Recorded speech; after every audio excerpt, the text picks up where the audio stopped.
This episode is brought to you by Anchor.fm. If you haven't heard of Anchor, you should definitely check them out. It's a super easy tool that anyone can use to create and distribute their podcast. It has everything you need, and you can do it all from your computer or even your phone. Need your podcast cover art? There's a tool. Music and sound effects? They have you covered. Want to record on the fly? It's easy with the app. Now you may be saying to yourself, I already have a podcast. No worries, just create your account, upload, and publish to Spotify, Apple Podcasts, and many more. Looking for some walking around money? Anchor connects you with advertisers who match your brand. It's a one-stop shop for all of your podcasting needs. Download the free Anchor app or go to Anchor.fm to get started. You're listening to BizQuik. This is where Julie and Corey provide quick and useful information to small business owners. BizQuik is the podcast where small business owners get to showcase their businesses and receive expert advice and guidance in areas many entrepreneurs struggle with. And you, the listener, get solutions, tips, and tricks on real-world topics that many small business owners face. Julie and Corey are the experts small businesses hire when they need solutions. And the BizQuik podcast is just one way they deliver those solutions. Let's start the show. Hello and welcome to BizQuik. I'm Corey. And I'm Julie. And on today's show, we're going to have Amani Roberts. He is the owner, founder of the Amani Experience, a luxury DJ entertainment experience. And he's out of Los Angeles, California. We're going to bring him on in a minute. But first, we're going to talk about music, how it affects us, how it affects business, and just kind of how all of that can kind of be intertwined. Yeah. Will there be singing? No. No, absolutely not. There will not be singing. I don't listen to music while I work unless I don't have, it's a low focus task for me. I can't do the distraction, but I know you do. Music is a big part of your work day every day. Yeah. I mean, first thing in the morning, when I turn my computer on or, get going, music's on, computer's on, coffee's going, that's. So when you say first thing in the day, you mean like 10 a.m.? Well, yeah, but I've already been to the gym. I'm just kidding. I'm just messing with you. But yeah, my work day usually doesn't start till 10 a.m. That's fair. To be fair, it lasts longer though. Yes, you're not done at 5. Yeah, it's interesting how music can help motivate and how it can be so intertwined with what we do on a daily basis, right? I know when I, a few years back, went to a business conference, it was a Rachel Hollis Rise business conference, and she literally has her own DJ that travels with her to the conferences, and music is so much a part. It's a business conference and you're just learning. But when she can sense that the crowd is starting to grow tired or people are losing their attention, like that DJ is like on it, pumping music up, getting people hyped up. And it was actually a lot of fun. And I'd never been to a conference where they'd done that before. I went to her conference and I was impressed with it. Yeah. I'd say it sounds distracting, but I've been to plenty of conferences where I'm just nodding off constantly. So I can see how that would be helpful as well. Right. Because all of a sudden it comes out of nowhere. She'll be like 5, 4, 3, 2, 1. And everybody on one has to get up and dance to this song. And you're like, okay. And sometimes it would happen like 10 times in a row. You would literally just get sat back down and she would do it again. You're like, dang. I could do without the dancing, but... But sure. Yeah. I mean, when I was in restaurants forever, like the music was such a critical part of really like kind of keeping people going. I mean, we would have certain songs that I know or albums that when the kitchen was starting to drag or they needed a little motivation or, they're getting frustrated or whatever. There were some funny songs, not supposed to be funny, but there were some funny lyrics that we found in some of the reggae songs that we would listen to were like, ooh, that's completely inappropriate. But unless you're back again, unless you're listening for it, just the average person sitting out like at the table, they're not going to hear it, but we knew it was coming. Yeah, that's funny. Yeah. And so there's that. And then another kitchen where I worked, me and one of the other guys, we would play No Effects of the Decline. It's 18 minutes and 23 seconds. And we would put that on as soon as like we were done cooking for the night and see if we could close the entire kitchen in before the song was over. So that was, it should take longer than 18 minutes and 23 seconds to close a kitchen, but maybe we cut some corners here and there. I am quite sure of it. I'm excited to ask him about what pivots he made, right? I mean, we don't really know him. We don't know anything about him, but I'm guessing because he's in LA and because he's in, he was in a face-to-face type of a industry. Bars, restaurants, clubs, all of that type of stuff. Yeah. I wonder what sort of pivots he had to make and how quickly he was able to make them, right? Yeah, I wonder because it's been interesting, the few bands that I follow on the regular where they have I saw one, they did a live stream on St. Patrick's Day, which was cool, but it was also weird because it was just them on a stage with no crowd. And then there was another one where they recorded this concert that they put on in the back, but it was in somebody's backyard. So, I mean, this is like a world like widely known band that they just had a concert in the backyard and they had like 12 of their friends over, socially distanced, masked, all of that fun stuff. But you know what else too? I wonder, would it be if being in LA, probably one of the most locked down places in the country, aside from New York, right? Would his pivots have been different and less beneficial for him had he been someplace like Florida or Texas where they weren't really that locked down, right? So did he kind of get a benefit out of that?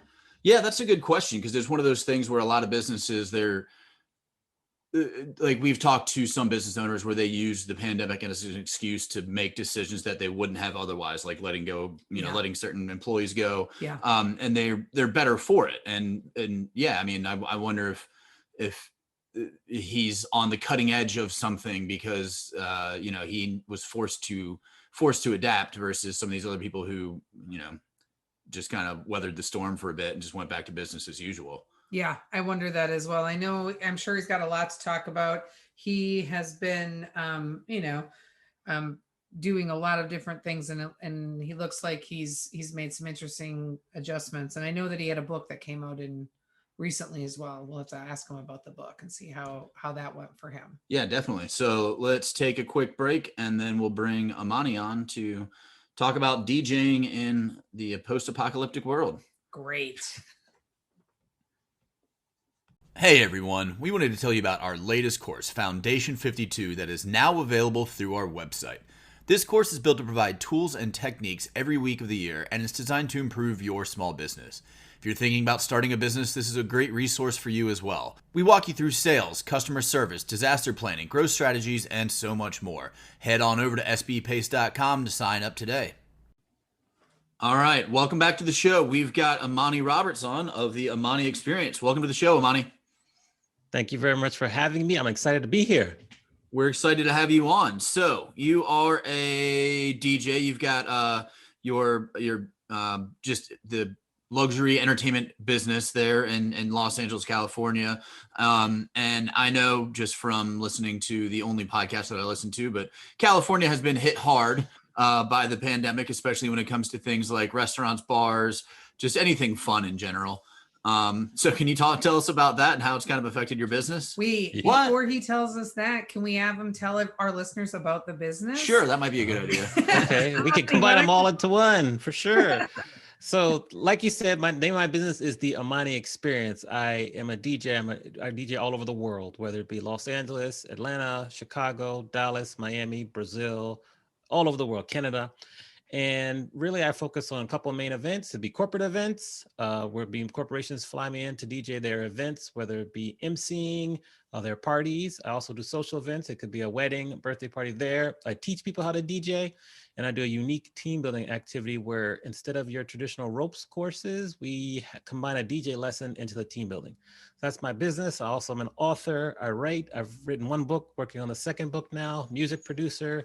I'm a professor at Cal State University, Fullerton, and I do a lot of work in the live streaming space now. And that's a good summary.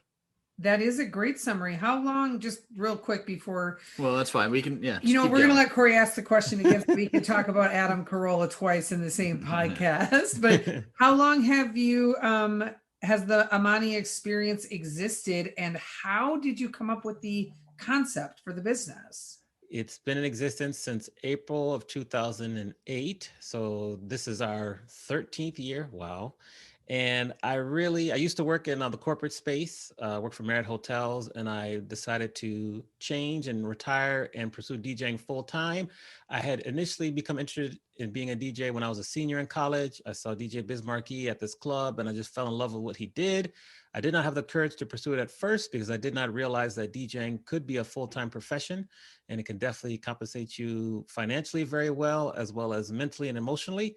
So it took me a while to get the courage, but finally I got the courage to kind of pursue the business full time, and we've been growing ever since. And that's kind of how it got started. All right, so let's get back to my question. Yeah, let's talk about Adam Carolla. Well, no, not Adam Carolla, but just following the news and all of that in general. I know that California has been on lockdown for a serious lockdown for the past 12 months or longer. And so considering that you're based out of LA and probably a lot of your business is there in LA, what have you done to pivot to, keep your business going? Right. So as of like March of 2020, like no in-person gigs. So pretty much all of my income went away. I did start to stream on Twitch. And once you start to stream on Twitch, you can eventually earn revenue on there. It will definitely not replace what I earned before, but it is a good base of revenue. From there, I also do virtual events. I've got through Twitch and Learning, I set up a virtual studio with a green screen. I've got the gaming PC that allows me to stream very effectively at a high bit rate. So I'm doing a lot of virtual events now. In addition, I also, because of the teacher in me, I also teach people about how to stream, how to live stream and go through all that. We've had 2 classes now and I'm trying to grow that also. So that has done a little bit to kind of replace the income that I've lost because of the shutdown. Things are starting to open up very slowly here now. But if I'm being honest, I feel that, I will not get back to the level that I was at probably until 2022, 2023, just because I think it's going to be a little bit longer for things to rebound than we saw it before. Do you think that you'll fully rebound? Because I know that both Julie and I were in the corporate world prior to this, like traditional corporate world, and a lot of our old coworkers, we used to travel almost 100% of the time, and a lot of our old coworkers have said that they are probably never going to travel again because they figured out that they can do 95% of their work remotely. So why spend the money, on traveling? Do you think that you're going to rebound with events and conferences and all that type of stuff? I think the business that I lose from maybe less travel, less events will be replaced by virtual events, because I think that companies will still want to have hybrid events, whether it be some people in person and then a virtual component. So I plan on using the virtual studio that I have to kind of replace what I will miss out on the in-person events. And then once you add on live streaming, monetizing it on Twitch or YouTube, that revenue will also grow and allow me to kind of just grow a different segment of the business. Like on Twitch, I have shows where I interview people very similar to you all, interview streamers, learn from them. I have like a dating show and a newlywed show. So I'm creating content that can live outside of the traditional DJ sets, but allows me to monetize it and move forward and just kind of just add different revenue sources. So can you explain for our listeners what the difference is between live streaming and having a podcast that you are broadcasting live as you are recording it? So those are very similar. Live streaming is a very similar, like if you're going to live stream your podcast, that's probably a form of live streaming. What I do is we add in the video component so you can see and interact in person. Like if we're having a show, I have the chat going, people can ask questions in the chat. I can highlight what they're doing. I can ask them. I'll bring guests on who could then interact with the audience and myself. And it's really, really spontaneous. So if there's a guest that shows up in the chat and they want to say something, of course, we have moderators that will screen them. They can also come onto the conversation as well. So it's really, I view live streaming like interactive TV. There's a couple series on TV that kind of let you choose your own adventure. Netflix has a couple that they're doing well. That's similar. Like we have a plan for the show, but we don't know how it's going to go. And it depends on the chat, depends on the audience. It depends on what the guests say. And we take it from there. So I view it as like interactive TV that can't really be edited. It's just up there. I'm going to guess prior to March of 2020, this was not something that you were really doing that much. So you probably had a trial by fire and had to figure out a lot of things the hard way. Can you share some of those experiences? Because I know that a lot of people out there have this dream of becoming a YouTube star or, having a world famous podcast or whatever it is. So what are some of the things you learned along the way? It is definitely trial by fire. I'm still learning every day.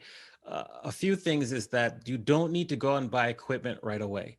Look and see what you have around the house, whether it be old iPhones that you can use as a camera. You might have an old audio interface or an old switcher that you can use to kind of switch between scenes. Use old microphones. Like, you don't need to go and buy things right away. Cameras was a big one. You'll notice that during the pandemic, a lot of camera companies made some firmware adjustments to then allow you to live stream with the cameras. Sony was really a popular one. Canon was another popular one. So you could have an old camera that you could record on that you can turn into a video camera. And that's something I learned right there. Second was really, what should be number one, is just get started. Many people kind of debate and analyze and try to figure it out and buy everything, and they never get started. And then 3 months pass by, 6 months pass by, and they've kind of missed their time. Just get started. That'd be another lesson I learned. And then 3 is just YouTube is very valuable. You can learn a lot on YouTube. You can watch and learn from what other people, and just surround yourself with some people who are kind of learning with you, so you can learn together. You can share notes, you can test, do those things, and just be open to the feedback, because that'll help you improve quicker. And just keep going. Many people start, they don't have a big audience in the beginning, and they get discouraged, and then they stop because they're used to maybe, if they're a DJ, they're used to playing in front of crowds of 5, 10, 15,000 people. They're live streaming, only 5 or 10 people are in their stream, where they're like, this is not what I'm used to. I'm going to stop. Well, no, don't stop. Just kind of build your community and grow from there. And the final one, I mean, there's a lot of lessons, but the final one that I'll mention is just the value of merchandise. I completely underestimated merchandise as a revenue stream. Once you start a stream, you create a brand and you're growing, and you name your crew that kind of follows you in the stream, or you have certain things you can sell. Merch can be very valuable. You can have mugs, shirts, hoodies, different bumper stickers, just different things you can sell that people love to support. As you may know, like many artists nowadays, especially the last year or two, the biggest amount of earnings they've had is from merchandise. And that's just because people just shop and they want to support. So those would be the top 4 learnings I would contribute. Those are great learnings. And I don't know the difference, the time gap between like when you graduated college or your senior year of college and you wanted to be a DJ, but you didn't have the courage to start. And when you left Marriott and thought, I'm just going to do it, right? I don't know how much time elapsed there, but when you think about how hesitant you were as a senior in college to do the thing that you really wanted to do, and how quickly you pulled the trigger on doing some things that were so foreign and out of your comfort zone to keep moving forward and pivot your business to bring that income in. It's kind of, it's almost like funny to look at it, and not haha funny, right? There's a lot of irony there and a lot of lessons where over time you're just like, dude, my life right now depends on me being able to make money. And the only way I can do it is by trying something new. So I love how quickly you were able to come up with things. And there's a lot of really valuable lessons in there. And for the record, important to nobody but me, but start is my very favorite verb. So I love that you were like, just start is one of your lessons. That's great. Exactly. Indeed. It took me 11 years to make the switch from corporate America to DJing. Took me like less than a month to say, okay, I got to make money now. This pandemic, we're going to start live streaming. So that's sped up the timeline. Yeah, no doubt. Now, what do you also do a podcast? Yes, I do a podcast, the Amani Experience podcast. I used to do episodes every week. Now I'm like once or twice a month. But what I'm doing is from the live stream, I've interviewed a lot of DJs and creators that have been able to establish themselves on Twitch. So I'm going to convert those episodes over to a special series on the podcast and continue. So I can still manage about 2 or 3 episodes a month. And I think I just went over like 170 episodes, I think. So I've been podcasting for a good 4 years. This is the second run through. I had another podcast that I started in 2008 too. Okay. Do you have classes for people to take on how to become a DJ? Yes, I have classes in person and virtual. And, you can be all over the world just on Zoom. We'll work through it. It takes a little bit longer because there's certain elements of DJing that you need to kind of the tactile touching it. But online classes, and we'll teach you all the fundamentals and get you up and running. Do you teach the all-important mouth sound effects? Like, well, you can't make that with your mouth. I teach you a little bit of the scratches and everything. Yeah. We get through the basic scratches. Yes. If you want to do the really complex ones, I have someone I can refer you to because that's not in my wheelhouse. But yeah, we teach you the basics for sure. Okay. Well, And it's one of those things. So I have a background in restaurants, and the word chef has just become synonymous with anybody who works in the kitchen, which I hate, because just because you're a line cook, just because you've spent the past 10 years, whatever, working a fryer, that doesn't make you a chef. But they're like, oh, let's go talk to the chefs. No, that's just a line cook. And I feel like a lot of people today they call themselves DJs. They call themselves, we've complained about this, they call themselves consultants. Yes, or coaches. Yeah, everybody's exactly. a coach. Mm-hmm. So what do you do that really differentiates yourself, that, like, because I'm not really familiar with like DJs in general, so you could literally say anything right now and I believe you. To distinguish as a DJ, the skill sets, definitely the scratching, which you asked about, which is important. Scratching, whether it be, baby scratch, transformers, 1-click, 2-click flares, all these different scratches that you can do. I can do those. Live blends, where you put an instrumental over a acapella and be able to perfectly beat match that. Really just the art of beat matching, putting a song over a song, being able to beat match and take people on a journey from, mid-tempo to up-tempo, back to mid-tempo, be able to select songs. Like, that's all that a DJ can do. And maybe people don't have that skill, and to put it all together and be able to go from genre to genre, like I can play hip hop, rock, pop, go-go, salsa, freestyle, go through all these genres of music and play and seamlessly mix. That's very difficult for the person who might call themselves a DJ. But true DJs are like genre benders. They can go and pivot and move and shift and also do some tricks, beat juggling, things like that, which I could do. That really kind of helps set me apart. Plus, engaging with the crowd, making sure that the crowd is engaged. When you do it virtually, you have to pay attention to the chat. That's your virtual dance floor. And then you add in all the graphics, the production capabilities that are needed.